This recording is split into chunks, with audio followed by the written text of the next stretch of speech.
Penjaga gawang Arema FC Teguh Amiruddin menjadi saksi tragedi di Stadion Kanjuruhan pada Sabtu 1 Oktober lalu.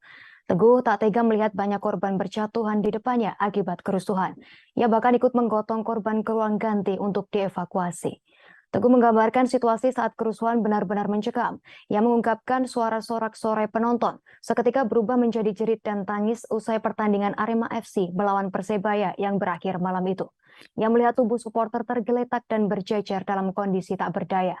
Sementara tim kesehatan mulai mengawal menangani korban yang jumlahnya tak terbendung. Melihat kondisi itu, Teguh dan para pemain Arema FC memutuskan untuk membuka pintu ruang ganti pemain sebagai tempat evakuasi. Sebab tak ada tempat lain yang bisa digunakan lantaran banyaknya korban.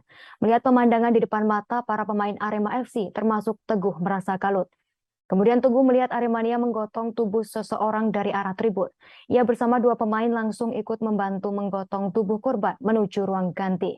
Teguh mengaku tak mengenal siapa sosok yang ia tolong, pasalnya tak ada satupun identitas yang ditemukan. Namun ia mengatakan bahwa kondisi mulut korban saat digotong masih bergetar. Begitu diletakkan di lantai ruang ganti, korban tak lagi menunjukkan tanda-tanda kehidupan.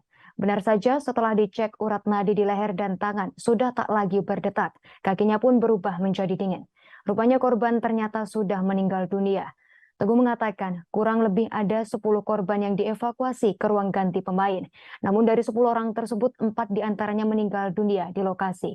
Menurut laporan dari Dinas Kesehatan Kabupaten Malang, jumlah total korban meninggal maksud kami akibat kerusuhan mencapai 125 orang.